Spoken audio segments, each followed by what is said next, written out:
MESSINA here at the 2014 Vintage and Custom Chicago Show. It's a pleasure to be here in the REBEATS Cafe this year. Something new for us. We're talking to the top vintage drum collectors and high-profile people in the vintage drum community. And one of those people, as you may know, is Steve Maxwell. How you doing, Steve? I'm good, my friend. How are you? Good to see you. I'm doing great now that we're doing our new type of interviewing here at the REBEATS Cafe stage. It's such a pleasure to have you here with me. We've done little conversations before, but never really got to sit down at any length, and I'm so glad for this opportunity to be with you today. Thank you. I'd like to know, since last year we had our big round table that I'm not sure we're going to be able to do this year, but I got you here to talk to. So, sure. What has happened in the Steve Maxwell empire since last year? Well, things have been good. You know, we've still got the two stores. We've got the shop in Naperville now, which is going into its third year out there. In about 12 years, we've had that shop now. Yeah. We've been out in New York 6 years now.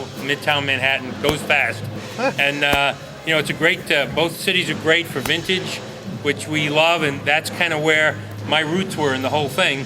I started at this show a lot of years ago, at least maybe the fifth or sixth show, with a little tiny booth that I shared with a guy with a few little things that I had at the time, you know, not a whole lot, but things have come full circle and then some since then. It's been really good. So, I mean, since I met you, I knew you as just this guy that sells fantastic celebrity sets and brokers some very important vintage drum deals. Could you reflect on some of the more memorable big deals? Oh God, yeah. I mean, we've been very fortunate in that regard. We've had some really nice opportunities with rare stuff. The most significant one that the vintage guys would really appreciate is the Billy Gladstone drum set, which, you know, there were only 4 sets that Billy ever made in his entire life. There are only 2 that are still left. The one that Chet's got over in Italy, Chet Falzerano. Oh, yes. And the other set that was the toms and bass drum that were made for Benny Goodman, and the snare drum that was made for Cozy Cole.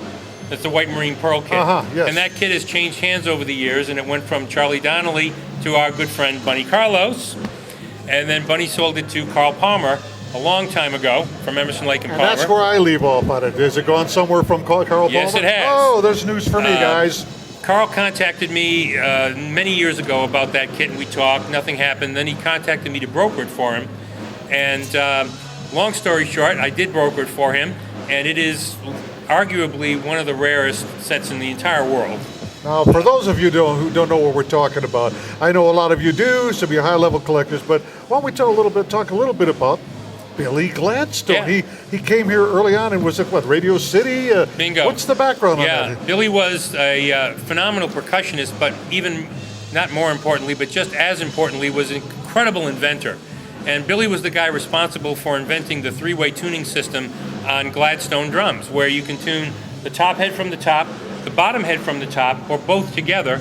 And that concept was born out of the fact that when he worked at Radio City Music Hall, the orchestra pit was 3 levels below, you know, 3 sub-basements down. By the time you got up to the stage level with calf heads, they were all out of whack because of the humidity changes. So his concept was, instead of having to flip the drum over and tune it upside down, he designed a 3-way tuning system. It was brilliant.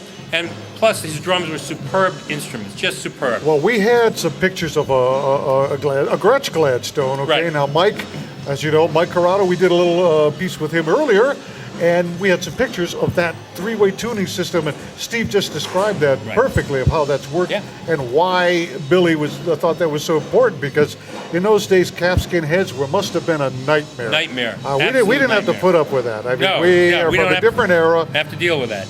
But so Billy then also, he made about 50 snare drums under the Gladstone era. This is after the Gretsch Gladstone drums. Are they all accounted for? About half are accounted for. Some went missing, but most are. I've sold 10 of the snares that are accounted for, so about half of the fully accounted for snares. Now think about what Steve just said. All my collector buddies who are out there searching for drums, Billy Gladstone, not Gretsch Gladstones, right? You're talking the Billy Gladstones. Original Billy Gladstone snare drums. I've never had one in my possession at all, and many of us will never see one. But here you got a guy who has actually brokered 10 of them. How did these come to you? People who call you? Yeah, and the interesting thing was, in this past year, we sold not 1, not 2, 3 in a 1-month period. The drums happened to come on the market at the same time. People knew that we had brokered these in the past. I got a call from one person. I'm ready to sell the drum that I talked to you about 2 years ago. Yeah. And they say, okay, I'm ready. They send me the drum. Literally a week later, somebody else calls, I want to sell mine. And another fellow I had been talking to for 3 years called literally at the same time. One drum sold in 12 hours. One drum sold in 2 days.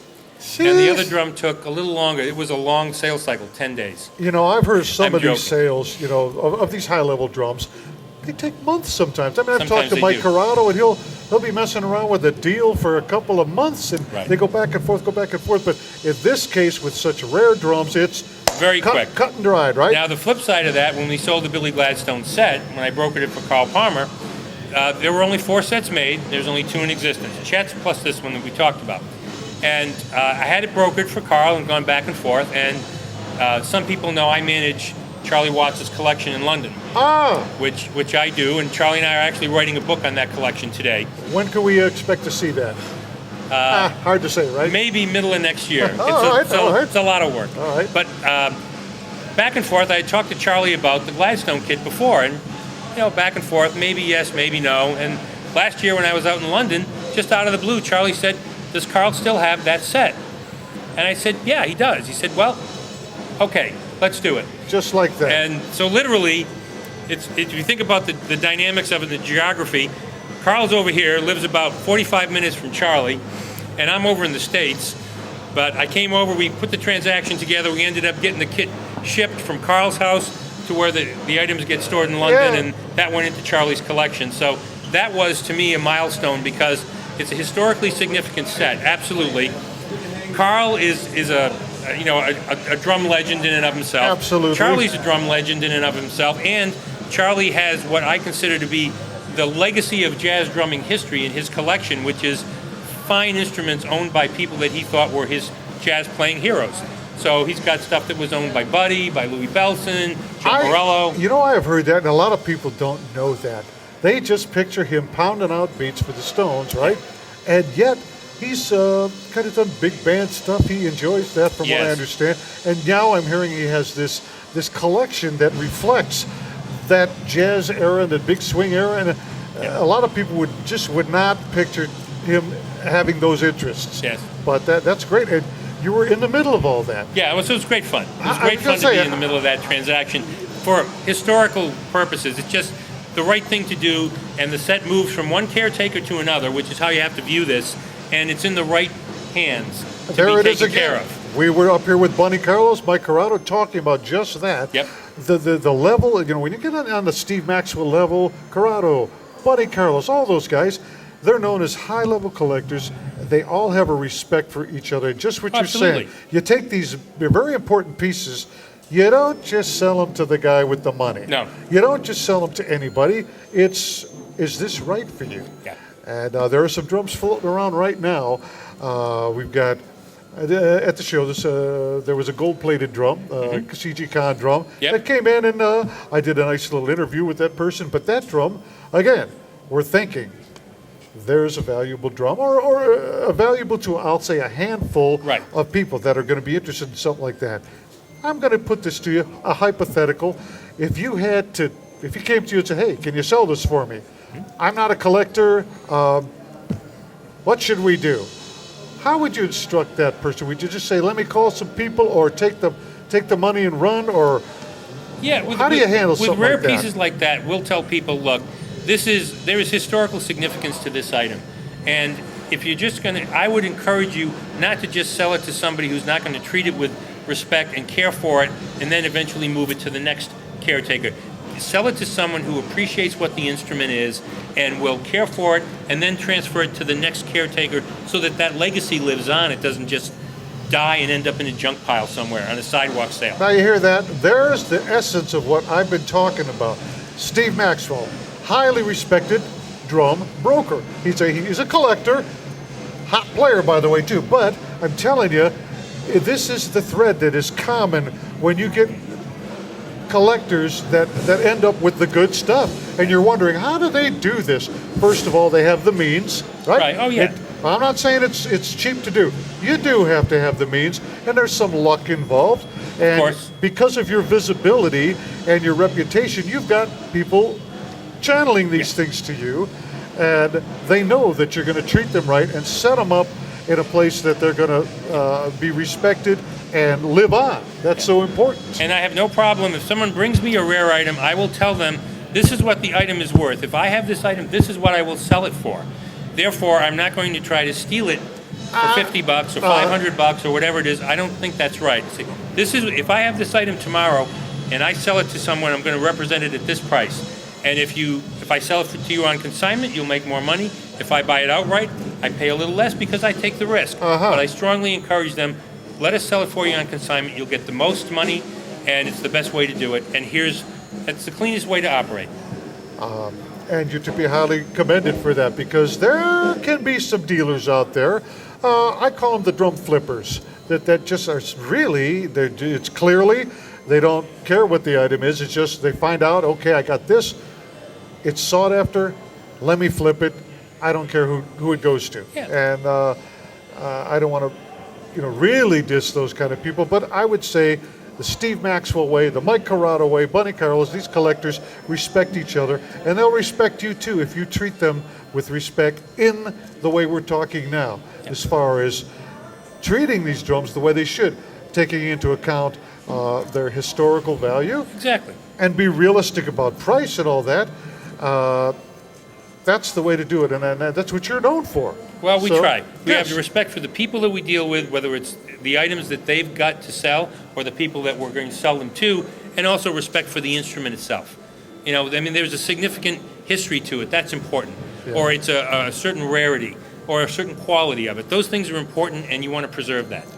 And as far as owning the two shops, that doesn't help. That helps, doesn't it? Because it's just more outlets for people to contact you, either in New York or here. Yeah, with where we are, with being in the Chicagoland area and in New York City, it definitely does help the physical locations. Downside is you got to pay the rent. Yeah. Now, what's that address again of the New York shop? 723 7th Avenue, right in Midtown Manhattan, 7th and 48th. That's some real estate, I'll tell you. Yeah, it's not a cheap throw. Yeah. Now, tell me about the New York store. As opposed to the store here, do they have different inventory, or are they same? There are similarities and differences. In New York, we stock.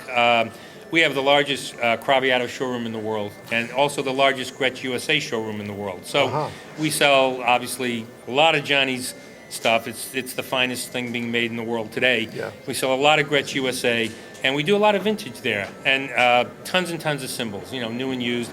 So the New York shop, I guess I would call it the Chicago shop on steroids, if you think about it that way. The Chicago store is a smaller footprint. It's the same general concept on a smaller scale. New York's on a bigger scale. Do you plan to expand even further than that? Or you got enough on your plate now with these two stores? Not until the day comes when I can clone myself. As much as I'd like to, I'm running out of the ability to be in more than one place at one time. But we'd like to at some point, but we'll see. Steve Maxwell, I'm telling you, he's a primo collector, and he's also a primo broker. And he's got a lot of chutzpah in this whole vintage drum community.